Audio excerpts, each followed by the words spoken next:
ಥೂ, ದೊಡ್ಡವ್ರನ್ನ ನೋಡ್ ಕಲಿಬೇಕು ಅಂತಾರೆ. ಇದನ್ನೇನ ದೊಡ್ಡವ್ರನ್ನ ನೋಡ್ ಕಲಿಬೇಕಾಗಿರೋದ್ ನಾವು. ನಮಸ್ಕಾರ, ನಾನು ನಿಮ್ಮ ಹೆಬ್ಗೋಡಿ ಬ್ಲಾಗರ್. ಇವತ್ತು ಬ್ಲಾಗ್ನ ಕಾಲೇಜ್ಗೆ ಹೋಗ್ತಾ ಸ್ಟಾರ್ಟ್ ಮಾಡಿದೆ. ಹಂಗೆ ಬಸ್ ಸ್ಟಾಪ್ ಬಂದು ಬಸ್ ಹತ್ಕೊಂಡು ಕಾಲೇಜ್ ಕಡೆ ನಮ್ಮ ಪಯಣ ಸ್ಟಾರ್ಟ್. ಇವತ್ತು ಕಾಲೇಜಿಗೆ ಬಂದೆ, ಅವಾಗಿಂದ ಲಿಫ್ಟ್ ವೇಟ್ ಮಾಡ್ತಿದ್ದೀನಿ, ಇನ್ನೂ ಬಂದೇ ಇಲ್ಲ. ಸೊ ಲ್ಯಾಬ್ಗೆ ಹೋಗಿ ಕುತ್ಕೊಂಡು ಬರೆಯಕ್ ಸ್ಟಾರ್ಟ್ ಮಾಡಿದೆ. ಇವ್ರು ನನ್ನ ಮಕ್ಳು ತಿನ್ನಕ್ ಸ್ಟಾರ್ಟ್ ಮಾಡೋರು ನೋಡಿ. ಇವತ್ತು ಬಂದಿದ್ ಕೆಲಸ ಎಲ್ಲ ಮುಗಿಸ್ಕೊಂಡು ನಾನು ಮನೆ ಕಡೆಗೆ ಹೊರಟೆ. ಸೊ ಹೆಬ್ಗೋಡಿ ಬಸ್ ಸ್ಟಾಪ್ ಬಂದು ಇಳ್ದೆ.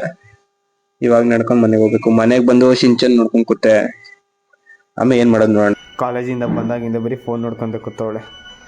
ಕನ್ನಡಕ ತಗೊಡ್ತಿರೋದಕ್ಕೆ ಇವತ್ತೇ ಫಸ್ಟ್ ಟೈಮ್ ಹಾಕೊಂತಿರೋದು ಇವಳು ಮನೆಯಲ್ಲಿ ಕನ್ನಡಕನ. ಇಂಥ ಸೋಂಬೇರಿಗಳು ಇರ್ತಾರಲ್ಲ, ಅವನ್ನೆಲ್ಲ ಟ್ಯಾಗ್ ಮಾಡಿ ಹಾಳು ಮಾಡೋಕ್ಕೆ ಕರ್ಕೊಂಬರ್ತೀನಿ ಇವನು.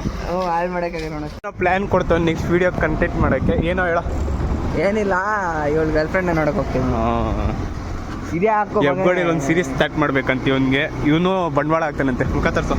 ನಾನೇ ಬಂಡವಾಳ ಹಾಕೋದು. ಸೊ ನೆಕ್ಸ್ಟ್ ಏನು ಪ್ಲ್ಯಾನ್ ಅಂತ ನೋಡೋಣ. ಇಲ್ಲಿ ಮೇಲೆ ಹಾಕೋರೆ ಬಟ್ಟೆಗಳೆಲ್ಲ ಹೋಲ್ಸೇಲ್ ರೇಟಿಗೆ ಕೊಡ್ತಾರಂತೆ, ಬಂದು ತಗೊಳ್ಳಿ.